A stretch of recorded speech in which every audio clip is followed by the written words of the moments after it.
तो अब हम किस चीज को समझने जा रहे हैं, इलेक्ट्रिक मोटर क्या होता है। और यहाँ पर जो हमारा इस टाइम एम है वो बेसिकली वर्किंग प्रिंसिपल को समझना है, इलेक्ट्रिक मोटर कैसे काम करता है। ठीक, जैसे कि इसका नाम है इलेक्ट्रिक और उसके बाद दूसरा इसका वर्ड यूज हुआ मोटर। तो इलेक्ट्रिक मोटर का मतलब क्या है कि ये बेसिकली कुछ इनपुट लेगा। क्या लेगा? इनपुट। इनपुट का मतलब इनपुट एनर्जी, इनपुट एनर्जी लेगा। बात समझ में? कौन सी एनर्जी लेगा? कौन सी एनर्जी लेगा बच्चों? इलेक्ट्रिकल एनर्जी लेगा। कौन सी एनर्जी लेगा? इलेक्ट्रिकल एनर्जी लेगा। और ये कुछ आउटपुट भी देगा, ये कुछ आउटपुट भी देगा। कौन सी आउटपुट देगा? Mechanical energy. तो कुछ आउटपुट भी देगा। आउटपुट का मतलब आउटपुट एनर्जी देगा। सर मैकेनिकल एनर्जी है सर। ठीक है, आउटपुट एनर्जी कैसे देता है ये मोटर? हम सब जानते हैं कि वो बेसिकली रोटेट होता है और उसके रोटेशन की वजह से हम बहुत सी चीजें अचीव करते हैं। जैसे अगर पंखा चल रहा हो तो हम हवा अचीव करते हैं, अगर मिक्सी में चल रहा हो तो उसके अंदर ब्लेड लगे होते हैं, वो हमारे दिए हुए आइटम्स को क्रश कर देता है। तो बेसिकली हमें कौन सी एनर्जी देता है? मैकेनिकल एनर्जी देता है। जिस बच्चे ने भी बताया बिल्कुल सही बताया, मैकेनिकल एनर्जी देता है। तो सबसे पहले यही इतनी एक्सप्लेनेशन पर ही इससे रिलेटेड कई एमसीक्यूज हल हो जाते हैं। क्या क्या हल हो जाते हैं? कि इलेक्ट्रिक मोटर बेसिकली एक ट्रांसड्यूसर की तरह या एनर्जी कन्वर्टर की तरह काम करता है। कैसे करता है? इलेक्ट्रिकल एनर्जी लेकर मैकेनिकल एनर्जी में कन्वर्ट करता है। सबसे पहली बात समझ में आई? यहीं से एक दूसरी बात समझ में आती है कि इलेक्ट्रिक जनरेटर क्या करता है? मैकेनिकल एनर्जी या केमिकल एनर्जी या कोई तीसरी एनर्जी लेकर इलेक्ट्रिकल एनर्जी में कन्वर्ट करता है।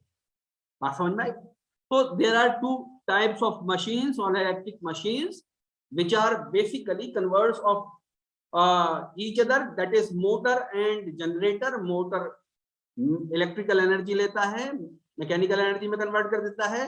जनरेटर किसी थर्ड फॉर्म ऑफ एनर्जी को या सेकंड फॉर्म ऑफ एनर्जी को कन्वर्ट कर देता है, किसमें? Electrical energy. एक बात तो ये कन्वर्ट हमारी कंप्लीट हो गई। यहाँ पर क्या मेरी बात समझ में आ गई?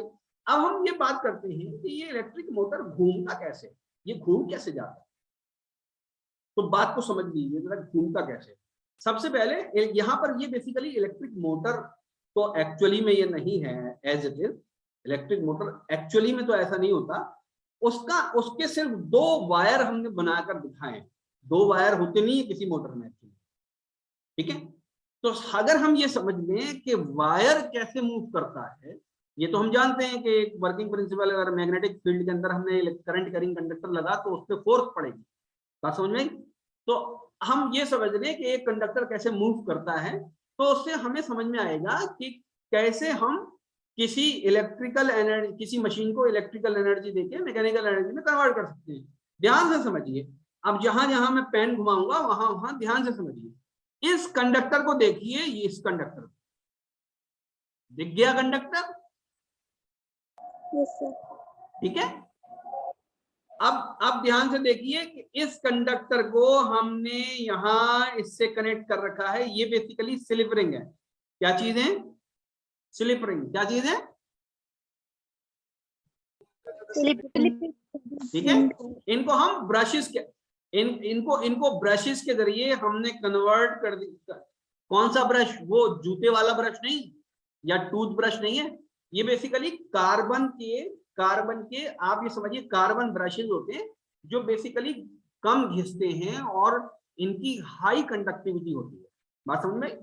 तो ये बेसिकली आपने इसके जरिए यहाँ बैटरी से कनेक्ट कर दिया और नेगेटिव टर्मिनल को ये स्विच के जरिए आपने एक दूसरे ब्रश पे कन्वर्ट कर दिया, कनेक्ट कर दिया।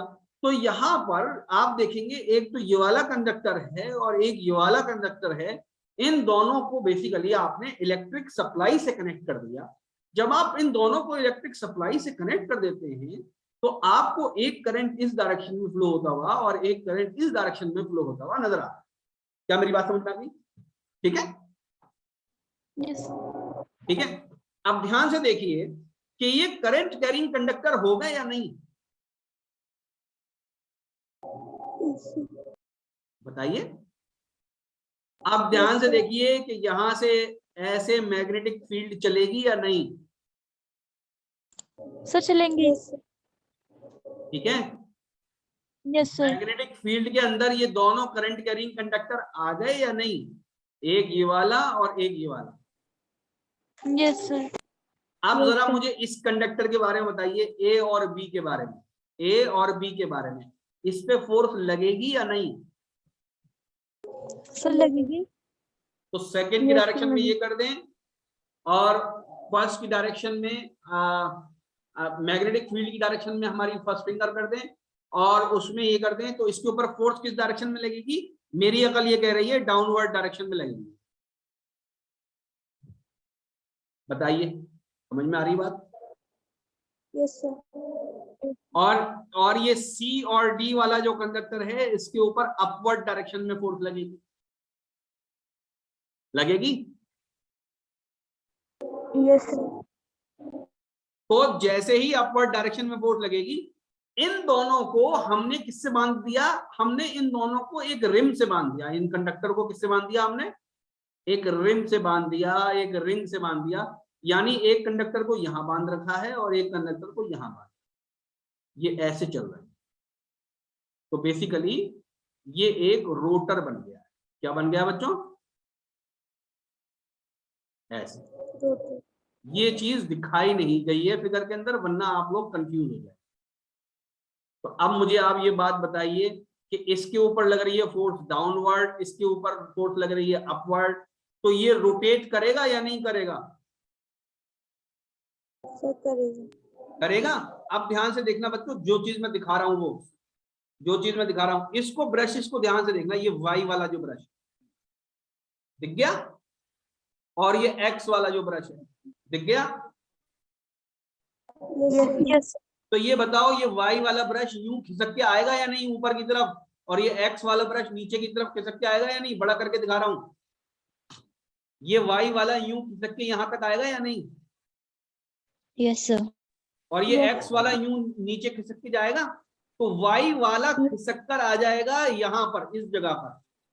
और जैसे ही वाई वाला यहां पर खिसक कर आएगा, मैं वापस पीछे लेकर जा रहा हूं, तो ये वाला जो कंडक्टर है सी और डी वाला, ये रिप्लेस कर दे, ये यहां पर आ जाएगा और ए और बी वाला कंडक्टर यहां पर आ जाएगा। क्या बात समझ में आ रही है? Yes, sir.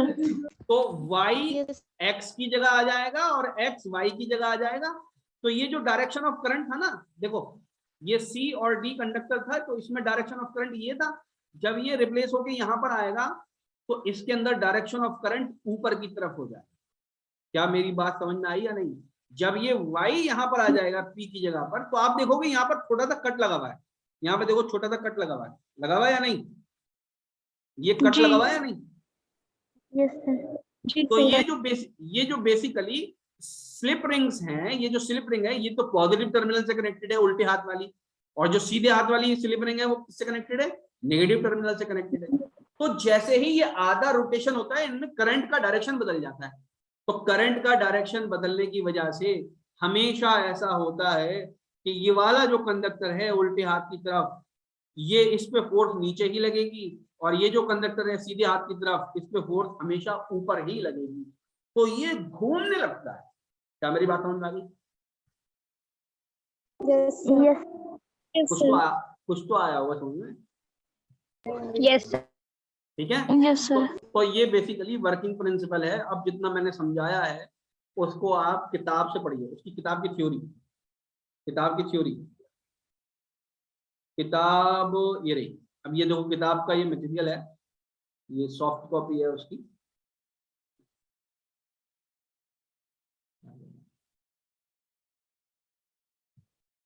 ये किताब की जो थ्योरी है ना बच्चों, ये जो लिखी हुई है यहाँ पर, अब आप इसको पढ़िएगा जरा। ये किताब की तो फिगर है जो मैंने एक्सप्लेन करी है, तो इंशाल्लाह ताला आपको समझ में आएगा कि कैसे हम फोर्स निकालते हैं, कैसे वो रोटेट करने लगता है, स्लिप रिंग का क्या काम होता है, ब्रशेस का क्या काम होता है, इसके ऊपर क्वेश्चन आते हैं, तो वो हम करवाएंगे आपको। ये पूरी थ्योरी पढ़िएगा अच्छे से, फिर यहाँ पर कुछ क्वेश्चंस हैं, state Fleming's left hand rule, तो इन क्वेश्चंस को करिए। What is the principle of an electric motor, working principle क्या है वो बताइए। What is the role of split, ये है ना, what is the role of split ring, split ring is as good as slip ring, हम लोग electrical engineering में स्लिप रिंग बोलते हैं, और ये यहाँ पर अभी आपके फिजिक्स में स्प्लिट रिंग बोल देते हैं। तो स्प्लिट रिंग और slip ring these are the same thing, अभी आप इसको यही समझिए। उसके बाद हम आपको इलेक्ट्रोमैग्नेटिक इंडक्शन बताएंगे। यहाँ इलेक्ट्रोमैग्नेटिक इंडक्शन जब शुरू हो जाएगा ना, ये बेसिकली जो आपका टॉपिक है, ये जो टॉपिक है इलेक्ट्रोमैग्नेटिक इंडक्शन, ये बेसिकली इलेक्ट्रिक जनरेटर के प्रिंसिपल की शुरुआत है। इलेक्ट्रिक जनरेटर के प्रिंसिपल की शुरुआत है। आई होप कि आपको यहाँ लैपटॉप पर समझ में आ रहा है, मैं मतलब जिस तरीके से समझा रहा हूँ डेस्कटॉप पे, अदरवाइज मैं काहिली में बोर्ड पर खड़ा नहीं होता हूँ, क्योंकि थक जाता हूँ मैं आजकल रात तक जो है पढ़ाते पढ़ाते। तो इसको जो है हम फिर बताएंगे। यहाँ पर देखिए ये फिगर एक आई है जिसमें बेसिकली राइट हैंड रूल इस्तेमाल होता है। तो चीजें सारी वही है, मैग्नेटिक फील्ड है, मूवमेंट ऑफ कंडक्टर है, फिर करंट इंड्यूस्ड इन कंडक्टर है, तो वही तीनों चीजें हैं। सिर्फ हमें किसका इस्तेमाल करना है, यहाँ पर ये first finger, second finger and thumb, इन तीनों को हमें 90 डिग्री पर रखना है। तो इसको हम समझेंगे बाद में, फिर इसके ऊपर कुछ क्वेश्चन भी करेंगे। आई होप अभी तक जो बताई गई है वो बातें आपके समझ में आई है। फिर ये हम जनरेटर के बारे में समझेंगे कि जनरेट कैसे होता है करंट, ठीक है। ये बिल्कुल सेम फिगर लग रही होगी, हालांकि ये फिगर सेम नहीं है, ये फिगर उससे थोड़ी सी डिफरेंट है, that we will see in tomorrow और अ डे आफ्टर टुमारो। फिर उसके ऊपर ये कुछ क्वेश्चंस हैं। फिर डोमेस्टिक सर्किट है। डोमेस्टिक सर्किट में फ्यूज एक इंपॉर्टेंट चीज है जिसके ऊपर कभी कभी सवाल पूछा जाता है। मैंने आपको बताते बताते इस बहाने ये पूरा देख लिया इसके अंदर क्या क्या है, क्योंकि देख नहीं रखा था इसके अंदर क्या क्या मुझे पढ़ाना है। फिर इसके ऊपर देखिए कुछ क्वेश्चंस हैं, इन क्वेश्चंस को जरूर करिएगा, ठीक है। मैं भी करवाऊंगा, समझाऊंगा सारे क्वेश्चंस को आपको, लेकिन इन क्वेश्चंस को जरूर करना है, क्योंकि कभी कभी एएमयू क्या करती है कि बिल्कुल सेम क्वेश्चन उठा के इसमें से रख देती है, ठीक है। तो फिर ये टोटल 18 क्वेश्चन हैं जो बेसिकली थ्योरेटिकल हैं। तो भले ही आप इसको कॉपी में ना लिखें, लेकिन एटलीस्ट आपको इन सबके आंसर्स पता होने चाहिए, क्योंकि इनमें से भी एमसीक्यू बन सकते हैं। तो इतना अगर कर लेंगे तो आई होप के जो भी क्वेश्चन आएंगे इसके ऊपर 2 क्वेश्चन, कभी कभी एक आता है, कभी 2 भी आते हैं, कभी कभार 3 क्वेश्चन भी आ जाते हैं।